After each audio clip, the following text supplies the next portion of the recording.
Bonjour à tous. Donc aujourd'hui, le thème, c'est les effets thermoélectriques et c'est quelque chose en termes d'application qui a une importance quand même importante. Et donc il faut connaître les effets thermoélectriques et voir effectivement un petit peu leur origine microscopique.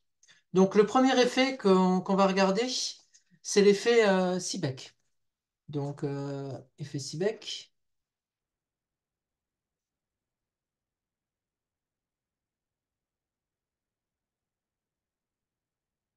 Donc c'est connu depuis 1823.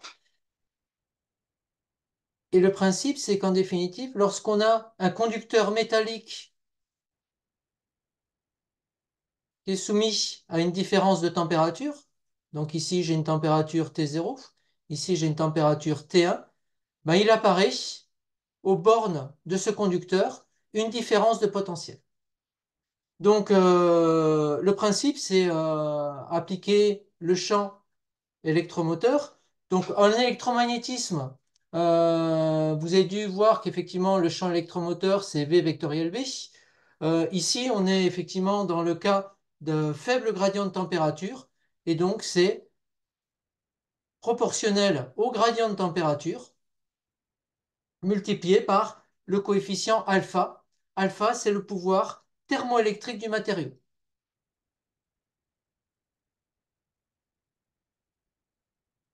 Donc, pouvoir thermoélectrique du matériau.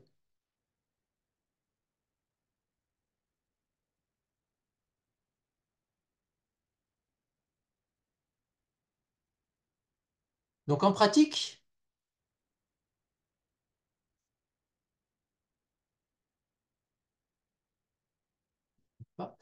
donc en pratique, qu'est-ce qu'on fait? Ben, on cherche effectivement la force électromotrice, hein, donc la différence de potentiel qu'on mesure aux bornes d'un conducteur, et ça va être égal. Donc je vais directement au résultat, hein. Donc on fait l'intégrale de E sur dl, et puis ben, on fait effectivement un petit circuit thermique, hein. Donc on part d'une température T1, on va à une température T2, on prend un matériau 1 pour aller de là à là, et puis on prend un matériau 2 pour faire le même circuit ici. Et puis ben là, on mesure à une température encore différente, à T0, on mesure la force électromotrice. Et donc cette force électromotrice, ici, ça va être égal à l'intégrale de T1 jusqu'à T2. Donc de la différence des coefficients des pouvoirs thermoélectriques, hein, des deux matériaux. Donc la différence, c'est alpha du matériau 1, donc rouge, moins alpha du matériau B, et puis dt. Voilà. Donc assez souvent, ça, effectivement, on va le remplacer par un alpha B, le pouvoir thermoélectrique du thermocouple. Donc on fait un thermocouple et puis en fait, on est capable de mesurer de façon extrêmement précise la température de cette façon-là. Donc c'est ce qu'on retrouve dans beaucoup d'applications. Donc tous les thermomètres électroniques que vous avez pour mesurer la température sont basés sur ce principe-là. Vous avez aussi des thermocouples dans les fours. Donc dans les fours, bah, si vous mettez un thermocouple, vous pouvez connaître la mesure de la température de façon très précise.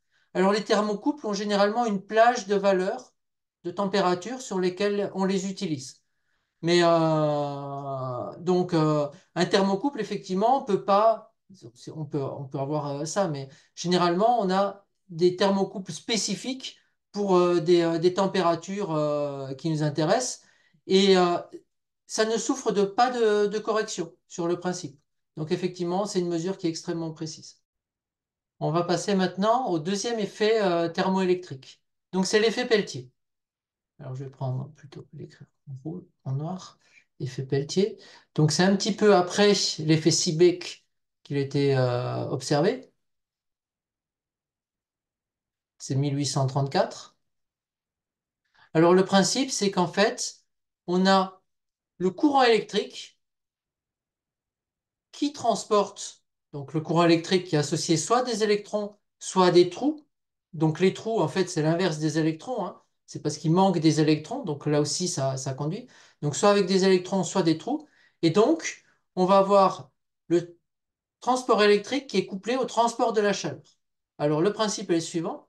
Donc si je fais un conducteur, je prends deux matériaux là, et puis je les relie entre eux par des conducteurs, hein. Voilà. Donc voilà, ici. Donc j'ai un courant I qui circule dans mon matériau. Donc dans le premier matériau, ici, j'ai un courant I. Donc les électrons, si je considère des électrons, ils vont aller dans le sens opposé du courant. Donc je continue. Après, j'ai le courant I qui continue dans ce sens-là. Et cette fois-ci, qu'est-ce que je vais prendre comme conducteur? Je vais prendre des trous. Donc H pour hole.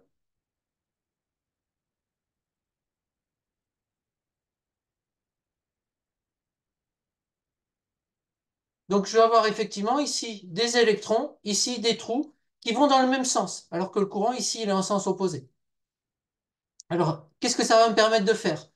Ben, si par exemple ici, j'ai une phase qui est une phase chaude, donc TC, ici j'ai une phase qui est froide, TF, je vais avoir les charges qui vont passer de TC à TF.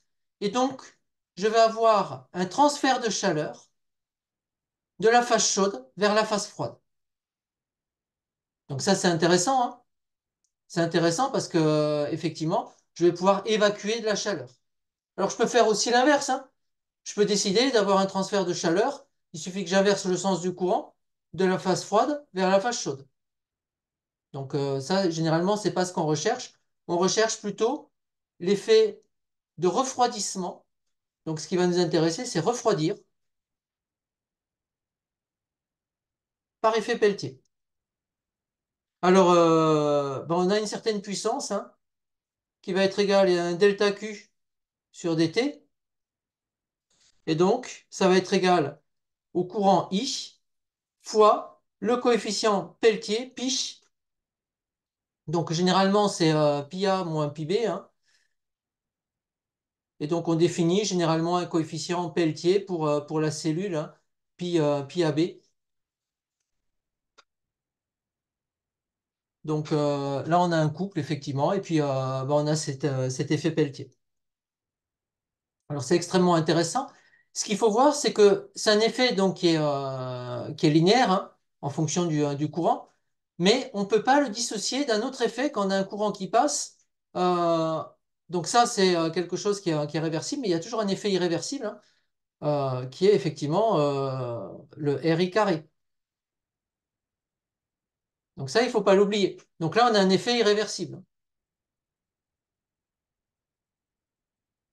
Alors, ce qui est intéressant dans effectivement cet effet Peltier, c'est qu'on va avoir un optimum, c'est-à-dire on va pouvoir effectivement faire transférer de la chaleur de la face, disons, enlever de la chaleur sur la face chaude.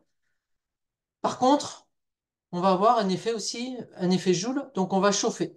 Et donc, il va y avoir un compromis, et donc il va y avoir une valeur optimale du courant qui va permettre effectivement de refroidir un composant. Donc, c'est ce que vous avez au niveau des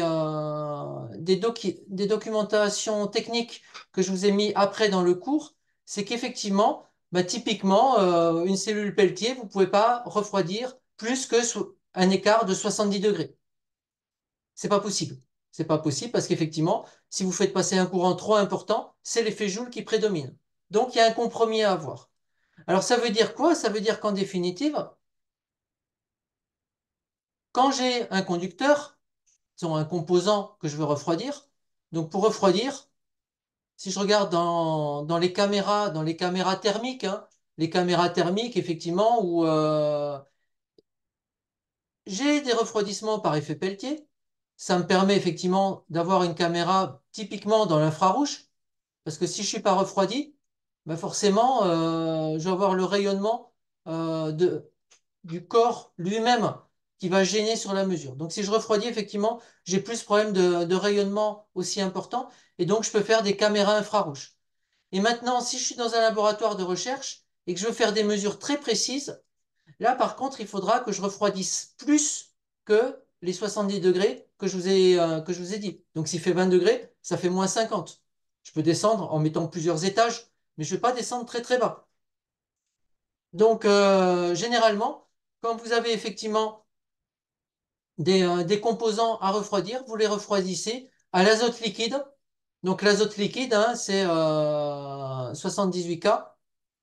Donc 273 moins 78, vous comprenez que ça fait, alors 273 moins 78, donc ça fait 195 si je ne me trompe pas, donc moins 195 degrés Celsius, d'accord?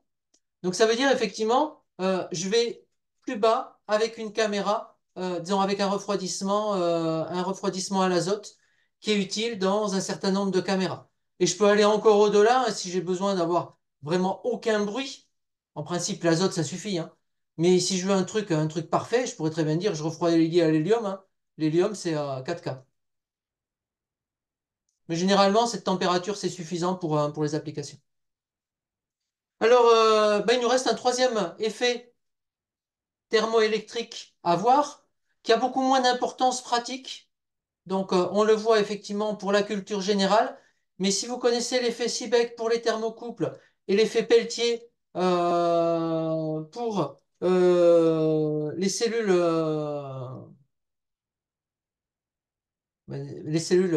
de refroidissement Peltier, effectivement, c'est suffisant.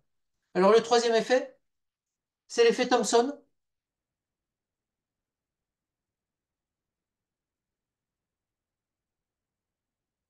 Alors, lui, c'est encore plus tard. C'est 1857.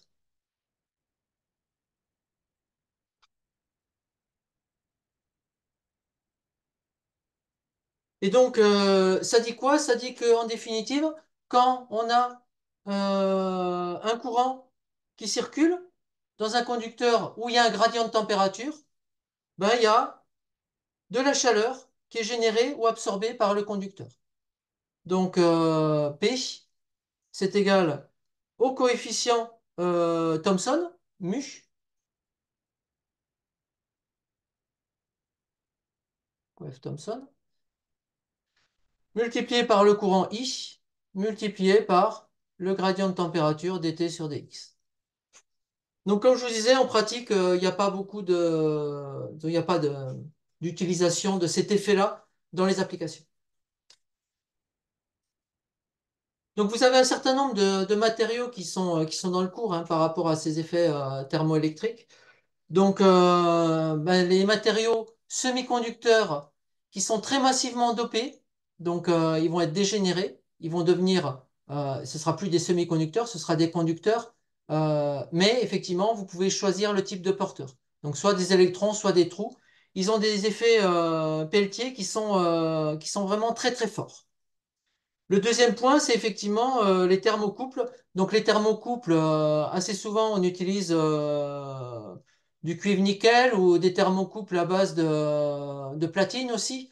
Et donc effectivement, tout ça, c'est parfaitement calibré et tabulé. Donc il n'y a aucun problème à l'heure actuelle pour pouvoir trouver les températures. Il y a des liens entre ces coefficients. Donc ça aussi, je vous l'ai mis dans le cours. C'est lié aux effets irréversibles. Donc en thermodynamique, ça va correspondre au quatrième principe de la thermodynamique hein, sur les effets couplés, donc les coefficients d'Onsager. Donc on ne va pas rentrer dans les détails, sachez juste qu'il y a effectivement des relations entre ces coefficients, ils ne sont pas indépendants les uns des autres.